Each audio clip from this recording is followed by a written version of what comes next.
He just fell down the stairs. My wife sobbed over my son's hospital bed. I looked at his unconscious form, then at the floor near the bed, noticing a small, glinting object. I picked it up, and my breath caught. I called security, then the police. The detective examined it, then looked at my son. This was no accident. My wife began to tremble. This is a custom-made tie pin, Detective Josephine Alvarez said, examining the small copper object in the evidence bag.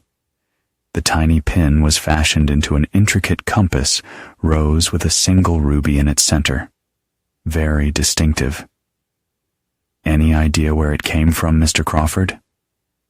I stared at the detective, then at my wife, Barbara. Her face had gone pale beneath her makeup.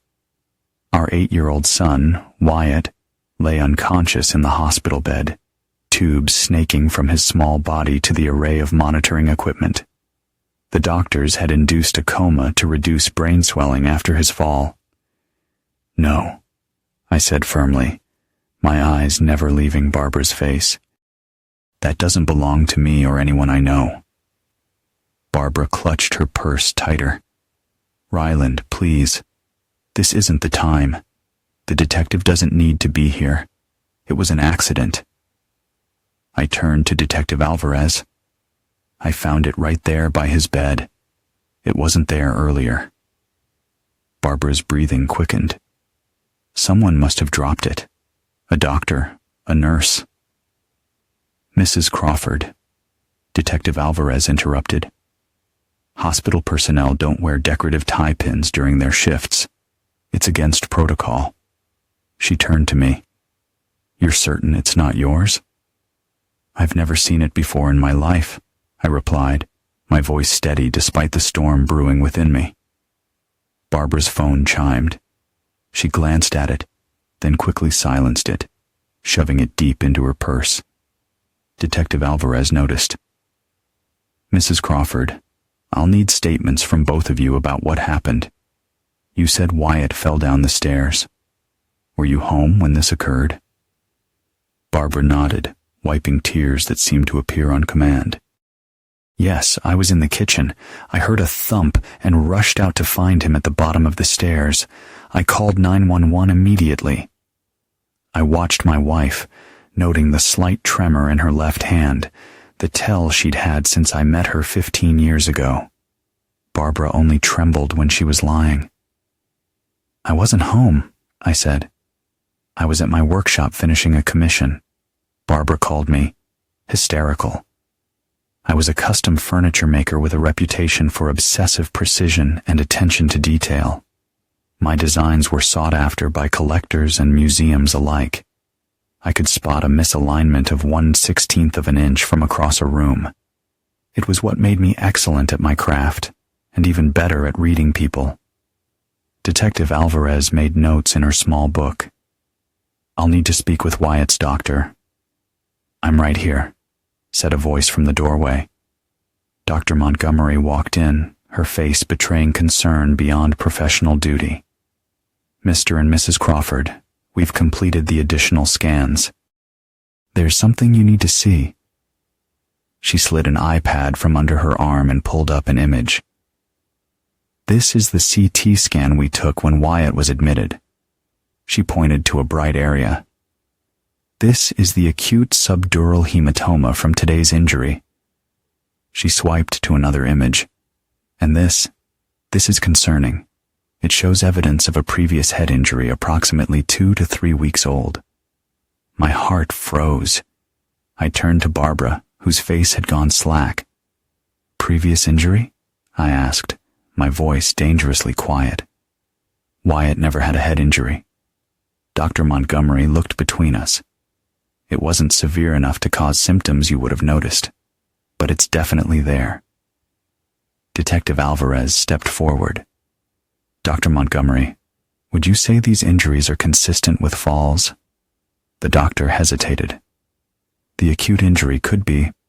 The older one is in an unusual location for a typical fall. I felt something crack inside me. a foundation I believed solid suddenly revealing its fault lines. "I want security cameras checked," I said.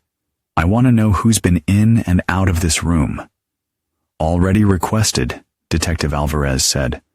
"Mr. Crawford, would you step outside with me?" In the hallway, she spoke quietly. "I need to ask, how are things at home?" I understood immediately what she was implying.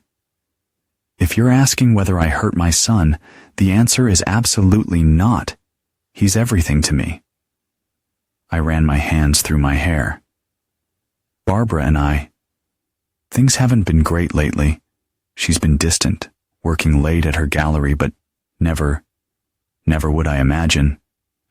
"I'm not accusing anyone," Detective Alvarez said, "but that tie pin concerns me. Do you recognize the design?" I shook my head. "It's the emblem of the Cartographers, an exclusive men's club downtown. Very old money, very private. Not the kind of thing someone just drops accidentally." I stared through the window at Barbara, who was now on her phone, her back to Wyatt's bed. For the first time in our marriage, I wondered who my wife really was. The next morning, I returned to the hospital after a sleepless night at home. Barbara had stayed overnight in Wyatt's room, insisting I go home to rest. I knew better. She wanted privacy for her phone calls. Nurse Pauline Williams was checking Wyatt's vitals when I arrived. She gave me a strange look, a mixture of pity and suspicion that made my skin crawl. "How is he?" I asked. "No change," she said curtly. "Your wife stepped out to get coffee." I nodded, taking a seat beside my son. I gently took his small hand in mine, careful of the IV line. "Hey, buddy, Dad's here." Nurse Williams lingered by the door. "Mr. Crawford, I need to ask you something." I looked up, noticing her discomfort. "What is it?" "Your wife mentioned that Wyatt has been accident-prone lately. She suggested that maybe—" She faltered. My jaw tightened. "She suggested what exactly?" Nurse Williams hesitated. "That you might have been frustrated with him. That you work with your hands and sometimes don't know your own strength." A hot rush spread through my veins. Is my wife suggesting I hurt my son? Nurse Williams stepped back at the controlled fury in my voice. She didn't say it directly, but I have never and would never harm my son, I said, rising to my full height. I'd like to speak to the hospital administrator and see the visitor logs for this room. Barbara appeared in the doorway, coffee cup in hand. Ryland, what's going on? I stared at her, seeing a stranger in my wife's clothes. Just clearing up some misconceptions about our home life, I said evenly. The nurse seemed to be under the impression that I might be responsible for Wyatt's injuries. Barbara flushed. I never said that. I just mentioned you've been under stress with your deadlines. Don't, I warned quietly. Just don't. Later that afternoon, Dr. Montgomery called us both to her office. Barbara sat rigidly beside me as the doctor explained Wyatt's condition. The good news is the swelling is going down. We'll begin bringing him out of the induced coma tomorrow, she said. But I'm required by law to report suspected child abuse to authorities. There is no abuse in our home, I stated firmly. Dr. Montgomery nodded. Detective Alvarez will be investigating. In the meantime, I've approved your request to review the visitor logs. As we left her office, Barbara grabbed my arm. Why are you doing this? Making them suspicious? Wyatt fell down the stairs. It was an accident. I removed her hand from my arm. Was it like the accident he apparently had 2 weeks ago that neither of us knew about? Her eyes darted away. Kids bump their heads all the time. Not my kid, I said. Not without telling me. I walked away, heading to the hospital security office. The supervisor, a man named Cortez, pulled up the visitor logs. Your sons had consistent visitors, he said. You, your wife, medical staff, and... He frowned. There's one visitor who came late last night, signed in as Miles Powell, said he was the boy's uncle. I don't have a brother, I said, and neither does my wife. Cortez showed me the grainy security footage. A tall man in an expensive coat, his face carefully angled away from the cameras, entering Wyatt's room at 11:43 p.m. Barbara was visible in the footage, not surprised by his arrival, but standing to embrace him. Can you get a better angle on his face? I asked. Not from these cameras, Cortez said. But he signed the visitor log. The signature was a scrawl, deliberately illegible, but I knew it wasn't the first time Miles Powell had been in my home. 2 weeks ago, Barbara had hosted a small gathering for potential buyers at her gallery. I'd been late, caught up finishing a commissioned piece. When I arrived, she'd introduced me to several people, including an art dealer named Miles Powell. I remembered him clearly now, tall, meticulously dressed, with a copper tie pin shaped like a compass rose. That evening, while Barbara was getting dinner in the hospital cafeteria, I searched her coat, which hung in Wyatt's room. In the pocket, I found a receipt from the Lakeview Hotel dated 3 days earlier. Room service for 2, champagne and strawberries. Our anniversary had been last month. We hadn't celebrated. I photographed the receipt with my phone and returned it to her pocket. Then I went through her purse, something I'd never done in 15 years of marriage. Inside, tucked in a zippered compartment, was a hotel keycard. My hands steady, I continued my search, finding nothing else of note. I sat back in the hospital chair, closing my eyes to think. The pieces were beginning to form a pattern, but I needed to be absolutely certain before I acted. Barbara returned with a sandwich for me. I accepted it with a smile that didn't reach my eyes. How was Miles Powell? I asked casually. She froze for a millisecond before recovering. Who? The art dealer you introduced me to at your gallery showing. Tall guy, expensive taste. She relaxed slightly. Oh, him. What about him?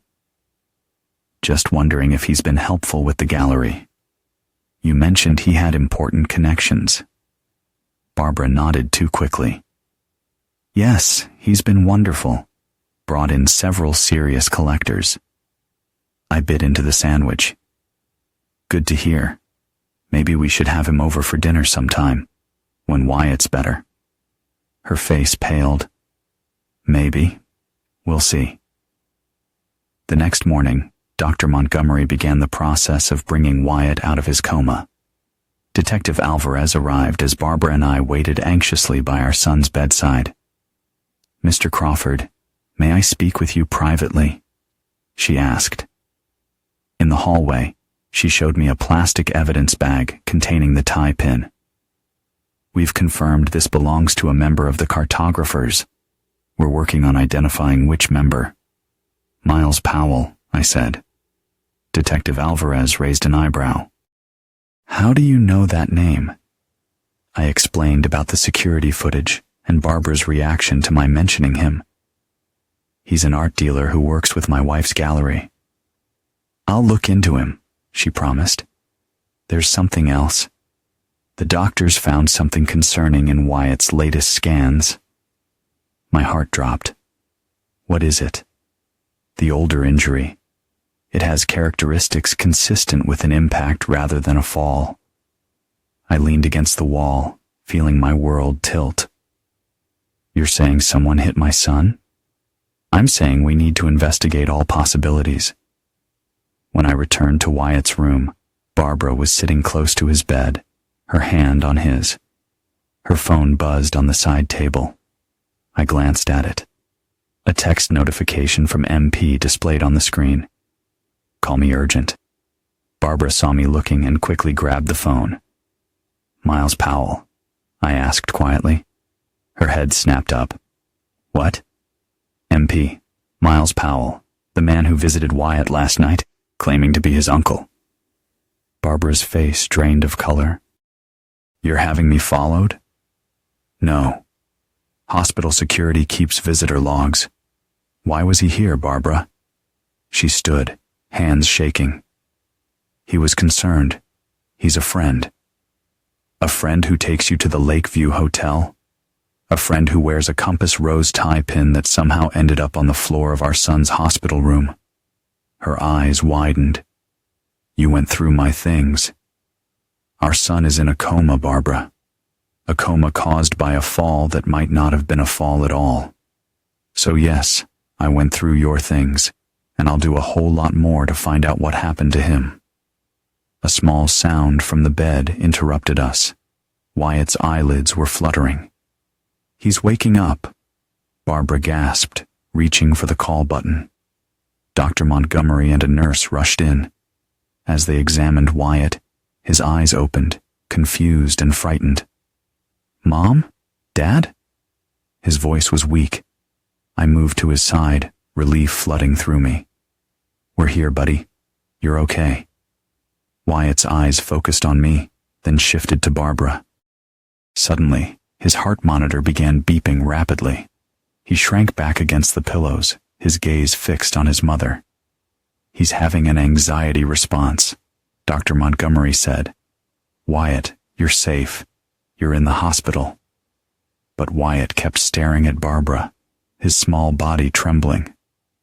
Don't let him come back, he whispered. The bad man. Don't let him hurt me again.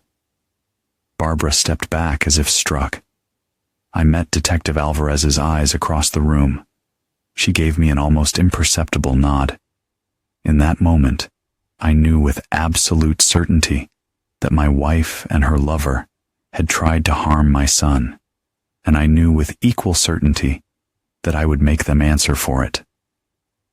2 days after Wyatt woke up, the doctors declared him stable enough to give a statement. Detective Alvarez arranged for a child psychologist to be present. I insisted on being there. Barbara was asked to wait outside, much to her visible distress. The psychologist, Dr. Faye Winters, spoke gently to Wyatt. Can you tell us what you remember about getting hurt? Wyatt clutched my hand. I was in my room playing. I heard Mom talking to someone. The bad man. Do you know who the bad man is? Dr. Winters asked. Wyatt nodded hesitantly. Mom's friend. He comes to the house when Dad's working. My jaw clenched, but I kept my expression neutral for Wyatt's sake. Did you see what happened before you got hurt? Detective Alvarez asked. Wyatt's eyes filled with tears. I went downstairs to get a juice box. They were in the living room. Mom was crying. The bad man saw me and got mad. He said I shouldn't be there. I ran upstairs, but he followed me. His voice dropped to a whisper. He pushed me. I remember falling. Dr. Winters handed Wyatt a tissue. You're very brave for telling us. What about the first time you got hurt? Detective Alvarez asked. A couple of weeks ago? Wyatt looked confused. I don't remember. Dr. Winters nodded. That's okay. You've told us a lot already. After the interview, Detective Alvarez pulled me aside. We'll need to question your wife. With Wyatt's statement and the physical evidence, we have grounds to investigate Mr. Powell. What about Wyatt? I asked. I don't want him going home if Barbara is there. We can arrange for emergency custody while the investigation proceeds, she assured me. But I need you to let us handle this legally, Mr. Crawford, no matter how angry you are. I nodded, making a promise I had no intention of keeping. I would let the law take its course, but I would also ensure justice in my own way. That night, I returned to our empty house. With Barbara staying at her sister's under police supervision and Wyatt still in the hospital, the silence was deafening. I went to my workshop in the converted garage, the one place that had always been exclusively mine.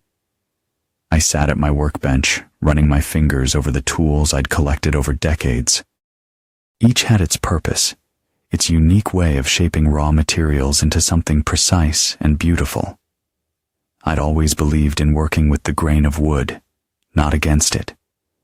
Understanding its natural properties was key to creating something that would last. Now, I needed to apply that same careful analysis to dismantling the lives of the people who had hurt my son. I opened my laptop and began researching Miles Powell. On the surface, he appeared legitimate, a successful art dealer with galleries in 3 cities. His website showed him at exclusive events, always impeccably dressed, always with a different beautiful woman on his arm. Digging deeper, I found patterns. He specialized in discovering new artists, typically women running small galleries. He would invest in their businesses, become their primary dealer, and eventually gain control of their finances. Several of these women had gone through bitter divorces during their association with Powell. Barbara's gallery had been struggling for years. 6 months ago, she'd suddenly found funding to expand. She'd attributed it to a new investor she'd met at an art fair, Miles Powell. I pulled out a notebook and began sketching designs for hidden recording devices, small, unobtrusive things I could build myself and place throughout the house. My skills as a craftsman would serve me well. I could create concealments no one would notice. Over the next week, while visiting Wyatt at the hospital during the day, I spent my nights building my surveillance system. I installed tiny cameras and custom-made light fixtures, microphones and decorative wooden wall panels, and tracking devices in Barbara's car, disguised as part of the upholstery repair I'd thoughtfully had done while she was dealing with Wyatt's hospitalization. I also converted part of my workshop into a monitoring station, hidden behind a false wall that appeared to be storage for wood slabs. Here, I could review everything my devices captured. Wyatt was released from the hospital after 10 days into my temporary custody. Barbara was allowed supervised visits 3 times a week, her presence heavily monitored by court-appointed staff. She played the role of concerned mother perfectly during these visits, but Wyatt remained wary of her, staying close to my side. "When can Mom come home?" he asked one night as I tucked him in. I brushed his hair back from his forehead, careful of the healing wound. "Not for a while, buddy. There are some grown-up things we need to figure out first." "Is it because of the bad man?" "Partly," I said. "Can you tell me more about him? What did he and Mom talk about?" Wyatt's face scrunched in concentration. "Money. And you. He said you were in the way." My blood ran cold, but I kept my expression calm. "Did Mom agree with him?" "Sometimes," he whispered, "but when he talked about me going away to boarding school, she got mad." His eyes filled with tears.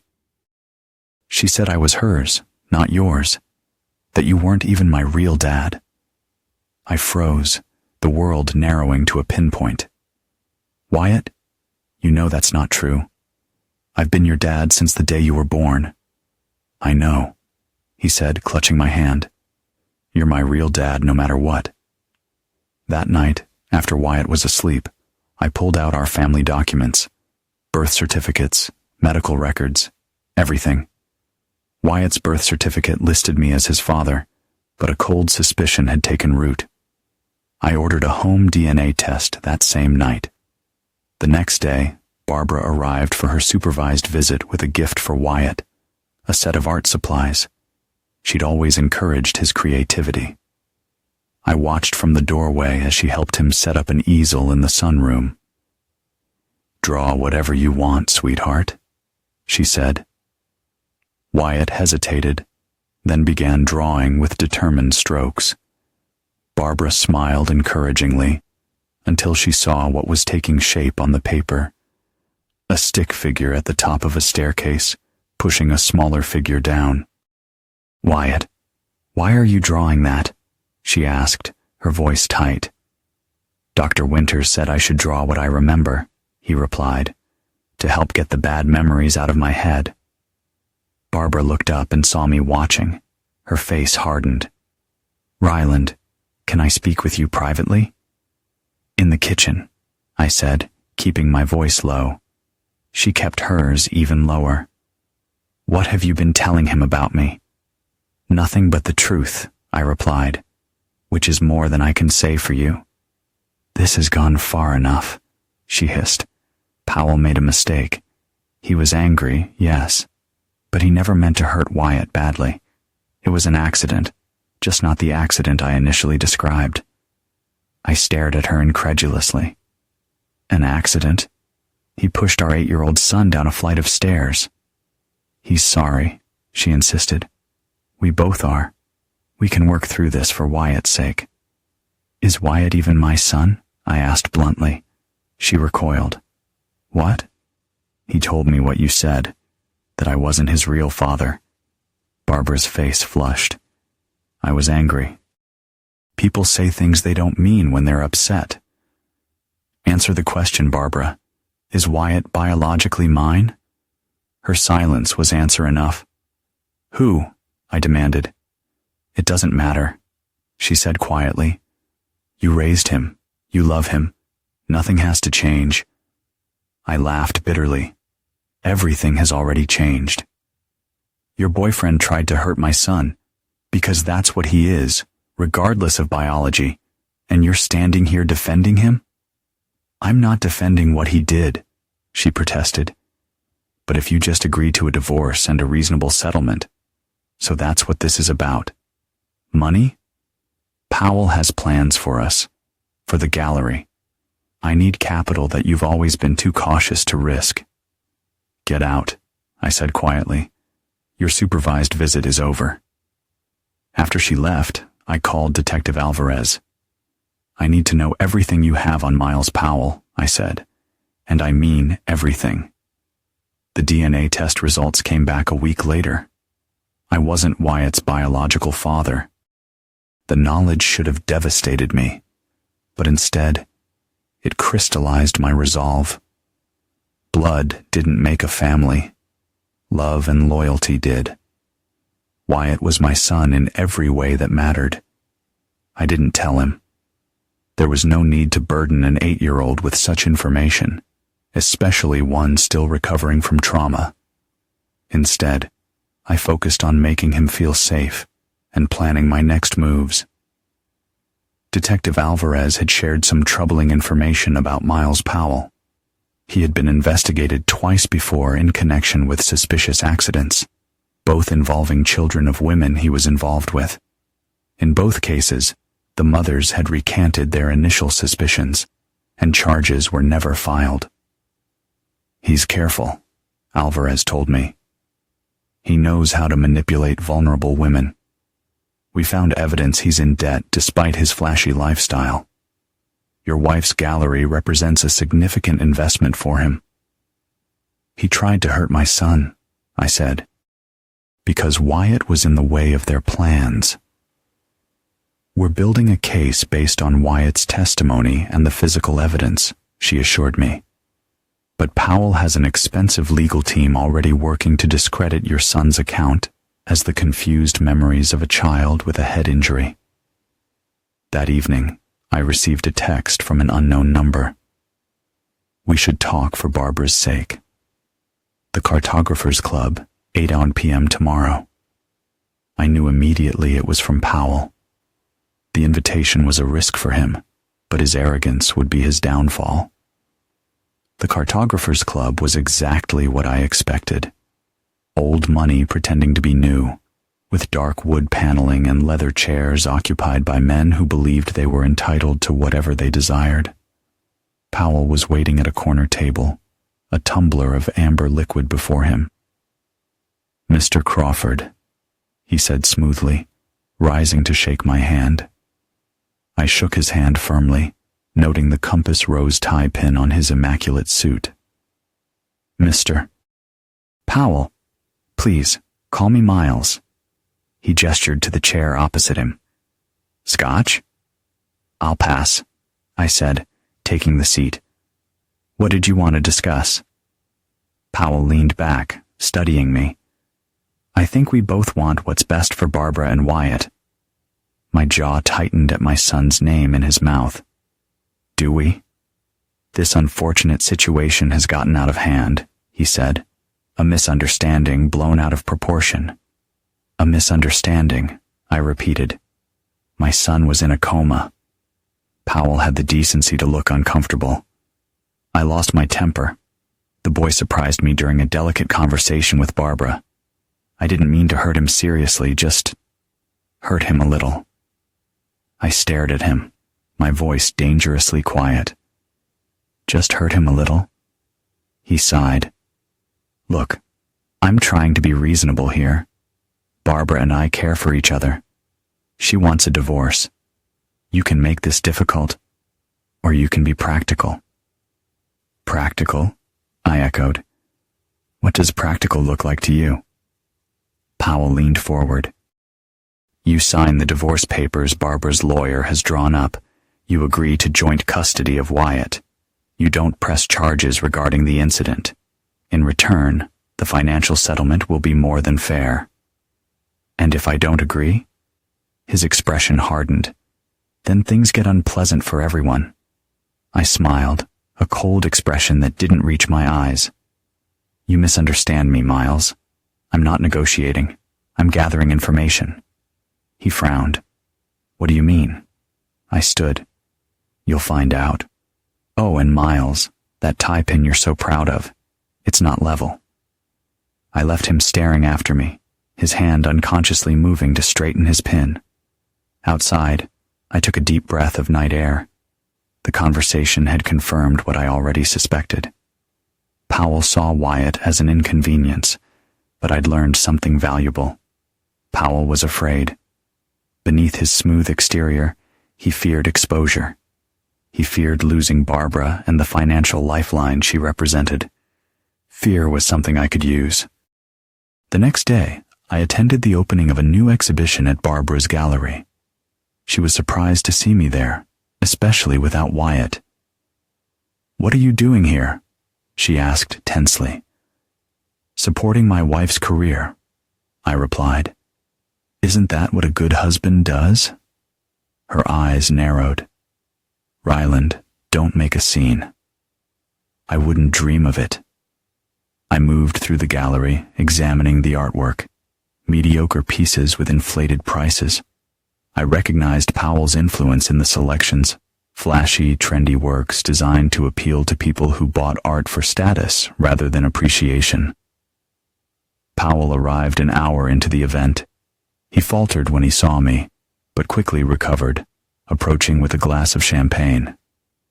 Mr. Crawford, I didn't expect to see you here. I'm full of surprises, I said pleasantly. Like how I've started recording all my conversations. Fascinating habit. His smile froze. Is that so? Absolutely. You never know when something useful might be captured. I gestured to his tie pin. That's a lovely piece. Custom made. Powell's hand went to the pin. Yes, one of a kind. Not quite, I said. I have one just like it. Found it in my son's hospital room. The blood drained from his face. If you'll excuse me, I need to speak with a client. He hurried away, immediately seeking out Barbara. They spoke in hushed tones, glancing in my direction. I pretended not to notice, chatting amiably with other guests. As I was leaving, Barbara caught up with me in the parking lot. What are you doing? She demanded. First, you show up here. Then you threaten Miles. I didn't threaten anyone, I said calmly. Just had a friendly conversation about unique tie pins and recording devices. Stop playing games, she snapped. Tell me what you want. I looked at her. This woman I'd loved for 15 years. The mother of my son. I want you to remember who you used to be, Barbara. Before him. Before you were willing to sacrifice our son for money and whatever else Powell promised you. Her expression wavered. It's not that simple, Miles and I. Miles pushed our 8-year-old son down a flight of stairs, I interrupted. And you covered for him. It is that simple. I got into my car and drove away, leaving her standing alone in the darkened lot. In my rearview mirror, I saw Powell emerge from the shadows to join her. Right on cue. Back at home, I checked on Wyatt, who was sleeping peacefully under the watchful eye of Maria Lopez, the retired pediatric nurse I'd hired to help care for him. Then I went to my workshop and reviewed the recording devices I'd planted on myself before the gallery visit. Powell's voice came through clearly. We need to move up our timeline. Crawford knows too much. Barbara, what are you suggesting? Powell, get Wyatt's custody hearing expedited. Once you have him, we sell the house, liquidate Crawford's assets, and move forward with our plans. Barbara, what about the investigation? The detective is building a case. Powell, leave that to me. I have connections who can make evidence disappear. I sat back, a cold satisfaction settling over me. Everyone thought I was a simple craftsman, a man who worked with his hands and lacked the cunning to outmaneuver people like Powell. They were about to learn how wrong they were. I picked up my phone and called Detective Alvarez. I have something you need to hear. The next morning, Detective Alvarez came to my workshop. I played her the recordings from the gallery. This is good, she said, but technically inadmissible since Powell didn't consent to being recorded. I'm not looking for admissibility, I said. I'm looking for information. She studied me. Mr. Crawford, I understand your frustration with the legal process, but I know. Don't take matters into my own hands. I gave her a reassuring smile. I'm just gathering information to protect my son. After she left, I returned to my workbench, sketching designs for a new piece. Not furniture, but the framework of my revenge. Like any master craftsman, I knew that rushing led to mistakes. Precision required patience. Over the next week, I continued my surveillance of Barbara and Powell. My cameras and microphones captured their growing desperation as Detective Alvarez's investigation progressed. Powell's lawyer was working to discredit Wyatt's testimony, while Barbara was pushing for an emergency custody hearing. We need to think bigger, Powell told Barbara during a late-night call. Crawford won't back down. He's too stubborn. What are you suggesting? Barbara asked. There was a fire at one of my competitors' galleries last month. Insurance paid out beautifully. Perhaps your gallery needs a similar stroke of bad luck. Insurance fraud. Miles, It's business, he interrupted. And with Crawford's workshop so close to your gallery, who's to say where the fire started? I smiled grimly as I listened. Powell was getting careless, proposing felonies over a phone line that could easily be tapped. His fear was making him reckless. The next day, I invited Frank Whitmore, an old friend and retired insurance investigator, to lunch. Without revealing my full intentions, I described a hypothetical arson scenario similar to what Powell had suggested. Classic insurance fraud setup, Frank said, shaking his head. But these days, fire investigators can determine the point of origin down to the inch. Accelerants leave distinct chemical signatures. Whoever tried it would almost certainly be caught. Interesting, I said. What if someone was trying to frame someone else for the arson? Frank raised an eyebrow. That would be remarkably difficult unless they had access to the supposed arsonist's unique personal items to plant at the scene. Even then, alibi and motive would come into play. He studied me. This is for a novel you're writing, right? I smiled. Something like that. That evening, I received a call from Dr. Winters, Wyatt's psychologist. Mr. Crawford, Wyatt had a breakthrough in our session today. He remembered more details about the first incident, the head injury from 2 weeks before the fall. My grip tightened on the phone. What did he remember? He says Mr. Powell was angry about drawings Wyatt had made. Drawings of Mr. Powell and your wife together in your house. Mr. Powell took the drawings and hit Wyatt's head against the wall, telling him he needed to learn to keep secrets. My vision blurred with rage. Did he tell anyone about this? He tried to tell your wife, but she told him he must have dreamed it, that Mr. Powell would never hurt him. After hanging up, I went to check on Wyatt, who was building an elaborate Lego structure in his room. I sat on the floor beside him, helping him find the pieces he needed. That's an amazing castle, I said. He beamed. It's not a castle, Dad. It's your workshop, but bigger, so we can both work there. My throat tightened. I'd like that. He hesitated, then asked, Dad, am I still going to have to see Mom? The judge says you need to, buddy, but I'll be right there with you. He nodded solemnly. I told Dr. Winters about the bad man hitting my head against the wall. She said it wasn't my fault. It absolutely wasn't, I assured him. None of this is your fault. Mom said I dreamed it. His small hands trembled slightly.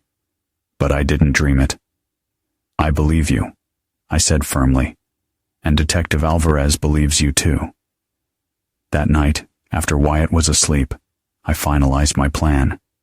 It had 3 phases, like any good project.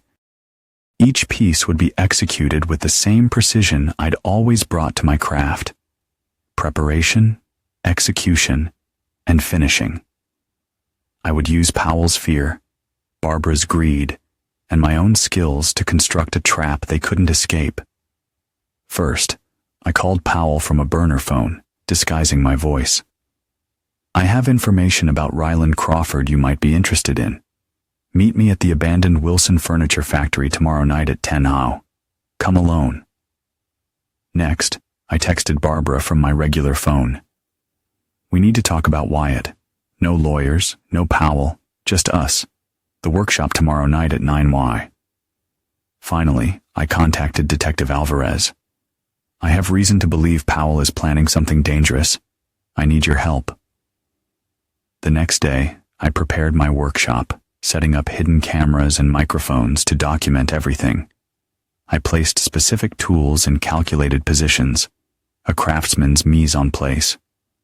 By evening, everything was ready. Barbara arrived promptly at 9 looking nervous. Ryland, where are you? In the back, I called. The workshop was dimly lit, with only my design desk illuminated. She approached cautiously. What is this about?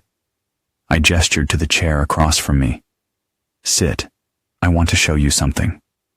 On my desk lay a thick folder.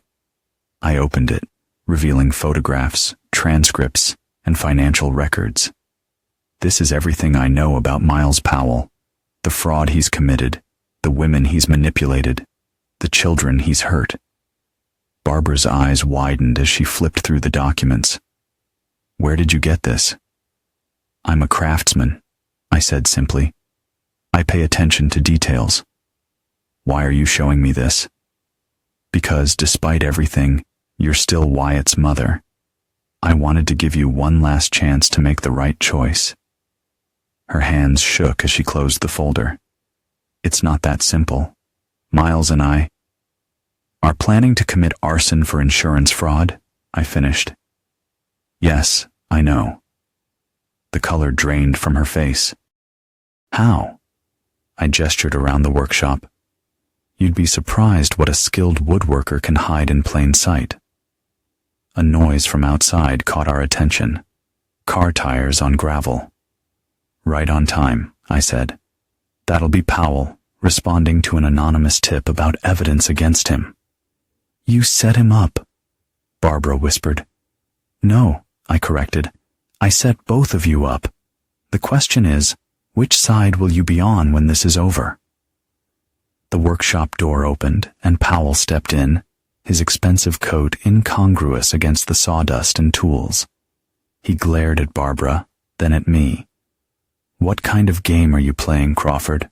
he asked, his voice tight with anger. I leaned back in my chair.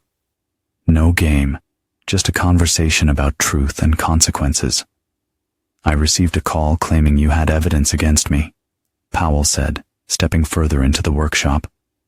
"I see you've been filling Barbara's head with lies."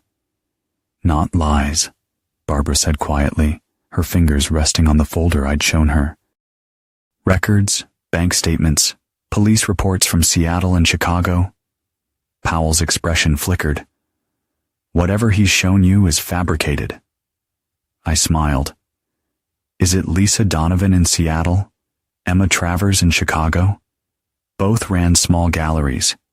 Both became involved with you. Both had children who suffered accidents.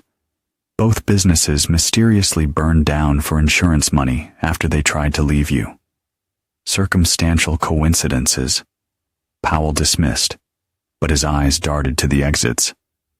"The difference is," I continued, "those women were too afraid to press charges, too afraid to testify against you.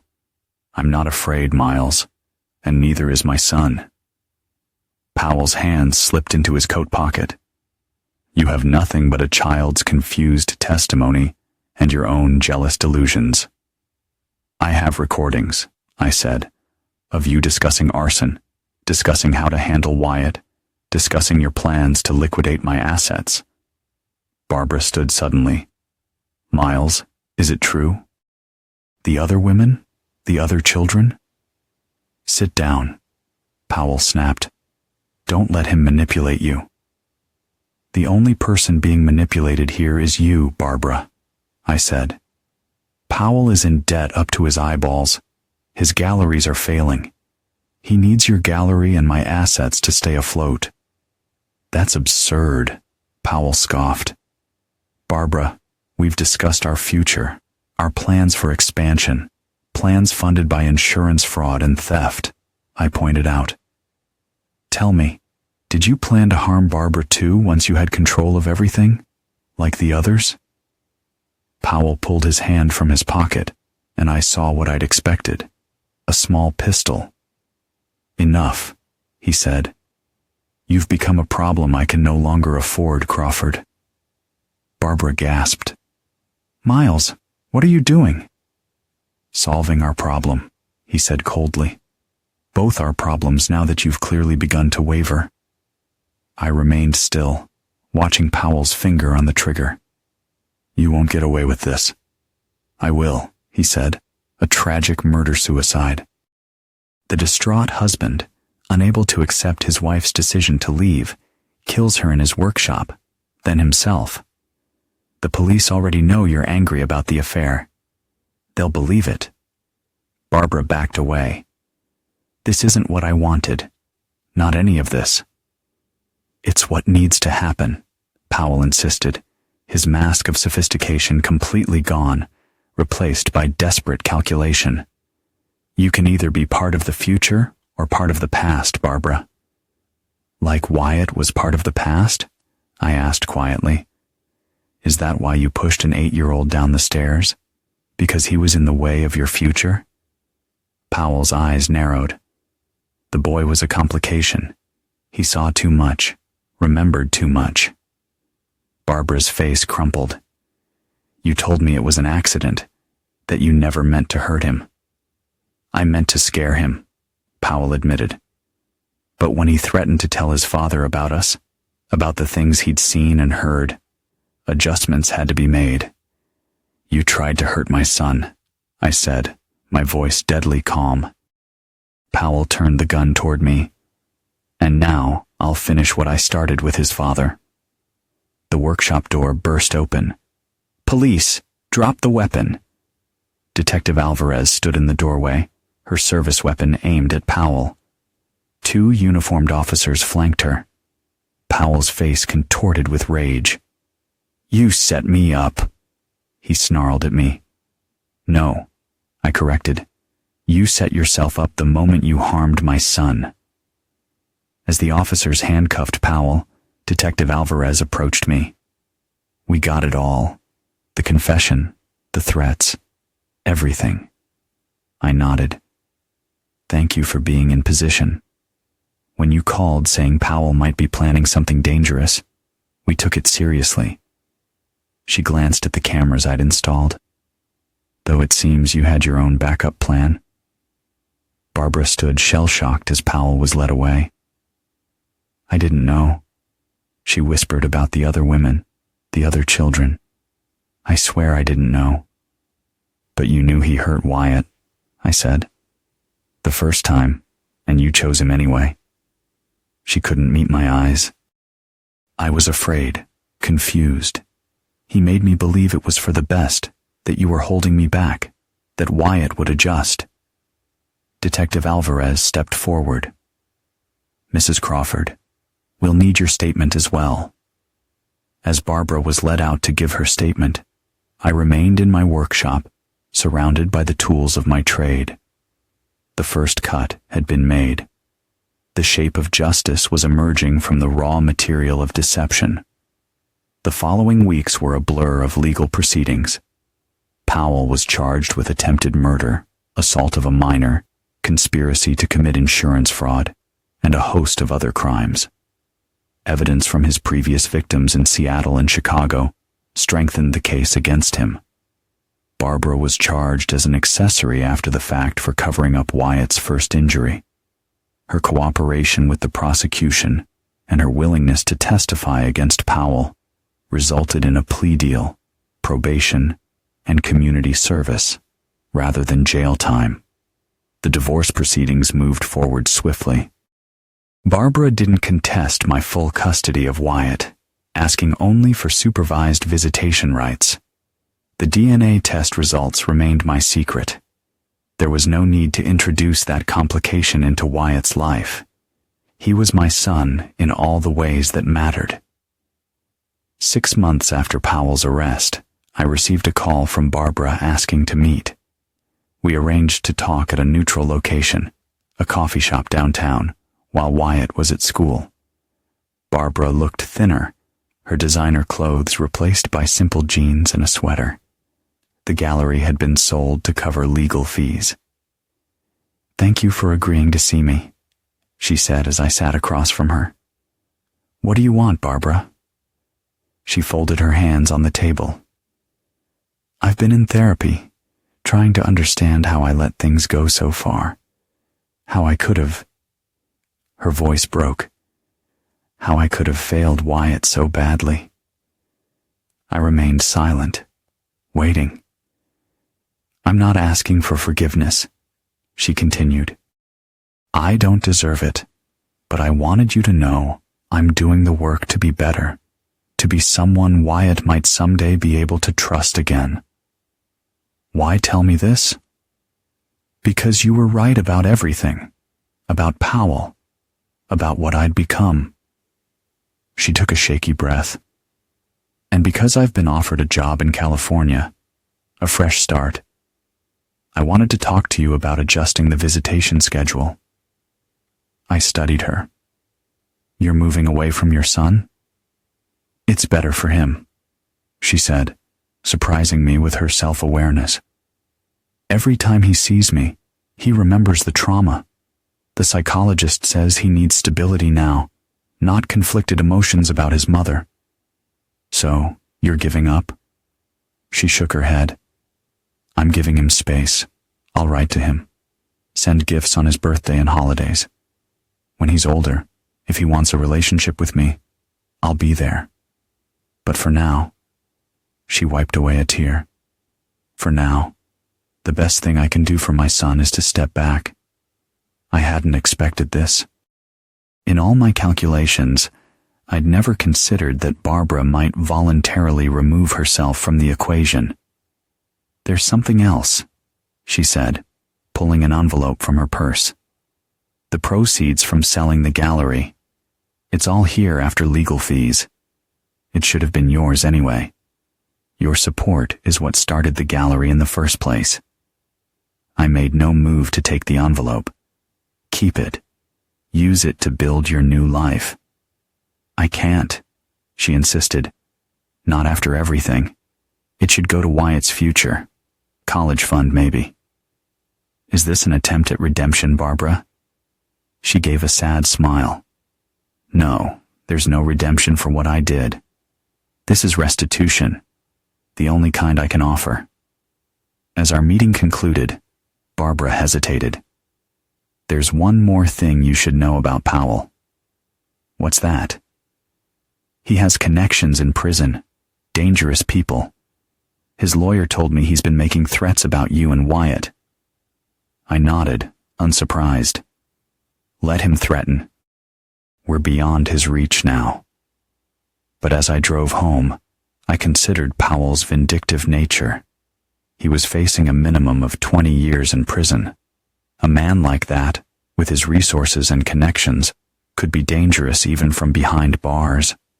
The final piece of my plan would need to be implemented sooner than I'd anticipated. The next day, I visited Powell's lawyer, Lawrence Bennett, in his downtown office. Bennett was clearly surprised to see me. Mr. Crawford, what can I do for you? I sat across from him. I understand your client has been making threats against my family from prison. Bennett cleared his throat. I can neither confirm nor deny. I'm not here about legal matters, I interrupted. I'm here to deliver a message to Powell. I'm not a messenger service, Bennett said stiffly. I placed a small wooden box on his desk. It was one of my creations, a puzzle box with intricate joinery that concealed its opening mechanism. Give him this, I said. Tell him it contains information about offshore accounts I discovered while investigating him. Accounts the prosecutors don't know about yet. Bennett stared at the box. Why would you give him this? Because I want him to understand what he's dealing with, I said. I found his hidden assets. I can find anything he tries to use against my family. Bennett made no move to touch the box. This is highly irregular. So is threatening a child from prison, I countered. Give him the box, Mr. Bennett. Let him see what a craftsman can do. As I left the office, I knew Bennett's curiosity would ensure Powell received my message. The puzzle box would take hours to open, even for someone who knew what they were doing. Inside was a single sheet of paper with account numbers and passwords, all legitimate, all linked to Powell's hidden assets, all discovered during my meticulous investigation. But the box itself was the real message. As Powell worked to solve it, microscopic particles of a carefully selected wood dust would be released, particles that would trigger his documented cedar allergy. Nothing lethal, nothing that would cause permanent harm, just enough to remind him that I could reach him anywhere, that my expertise as a craftsman extended far beyond furniture. The next week, I received a call from Bennett. My client has instructed me to inform you that he's withdrawing all claims to appeals in his case. He's accepting the plea deal for the maximum sentence. Has he? I asked mildly. That's very sensible of him. He also wants you to know that he understands your message clearly. There will be no further communications regarding your family. I appreciate the update, Mr. Bennett. That evening, I burned all my research on Powell and Barbara. The final joints were being fitted. The piece was coming together exactly as designed. 1 year later, Wyatt and I stood in the expanded workshop behind our new home. We'd moved to a different neighborhood, a fresh start for both of us. The workshop was now twice the size of my old one, with a special area set up for Wyatt to learn the craft. Like this, Dad? He asked, carefully sanding a small jewelry box he was making for his teacher. I examined his work. Perfect. Remember, always sand with the grain. He finished, grinning. You're a natural, I told him, ruffling his hair. At 10 years old, Wyatt had recovered remarkably well from his trauma. The nightmares had stopped months ago. His therapist attributed his resilience to the stability and security of our new life.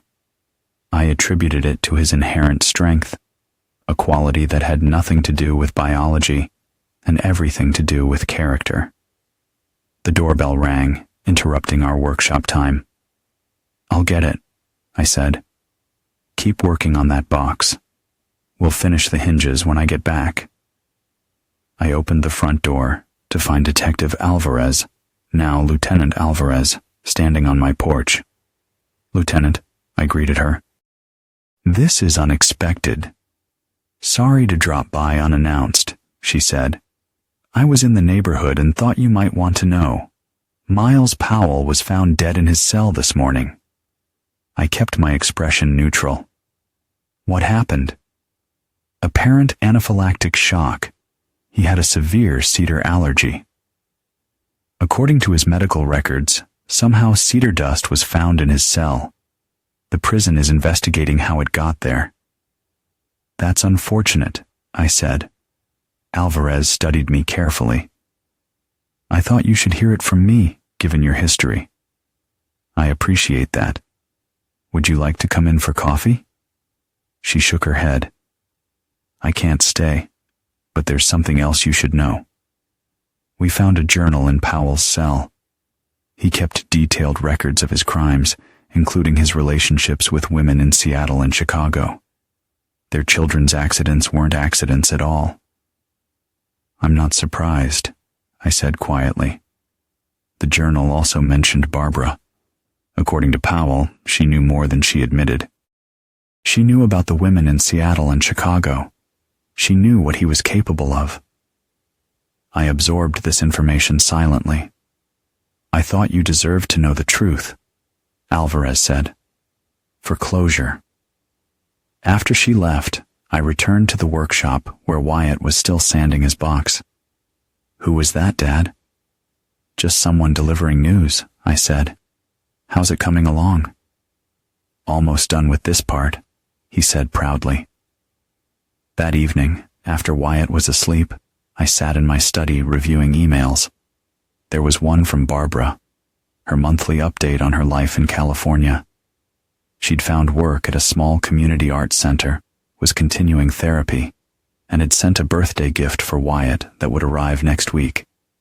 I closed the email without responding. There would never be a response. My phone rang. Frank Whitmore, my friend from the insurance industry. It's done, he said without preamble. The investigation concluded it was an accidental exposure. Case closed. Thank you for letting me know, I replied. You sure you don't want to tell me how cedar dust found its way into a maximum security prison cell? Frank asked. I'm sure, I said. Some things are better left as mysteries. After hanging up, I went to my safe and removed the last piece of evidence, a small vial of cedar dust I'd specially prepared in my workshop. The same workshop where I'd crafted the puzzle box that had kept Powell occupied for hours, exposing him to just enough cedar to sensitize his system. The final delivery, a book sent to Powell with pages treated with cedar oil, had been arranged through a complex network of intermediaries. Untraceable. Perfect. I flushed the remaining dust down the toilet, watching it swirl away. Powell had tried to take my son from me. Barbara had betrayed us both. There could be no forgiveness for such actions, only justice, meticulously crafted by a master artisan's hands. The next morning, I took Wyatt fishing at the lake near our new home. As he cast his line into the clear water, his face peaceful and content, I knew I had made the right choices. Dad, he said thoughtfully, do you think Mom will ever come back? I considered my answer carefully. I don't think so, buddy, but that doesn't mean she doesn't care about you in her own way. He nodded, accepting this. I'm glad I have you. Me too, I said, putting an arm around his shoulders as the sun sparkled on the water and the world finally felt whole again. I'm glad I have you too, I said, meaning it with every fiber of my being. Nothing will ever change that. As the sun rose higher over the lake, I thought about the nature of forgiveness. Some believed it was necessary for healing, for moving forward. Perhaps for some that was true, but I knew differently. Some betrayals cut too deep. Some actions could never be forgiven. And I was at peace with that knowledge, that my capacity for love was matched only by my capacity for justice. Wyatt reeled in his line, excited by a tug. I think I got one, Dad. I moved to help him, this child who was mine in all the ways that mattered.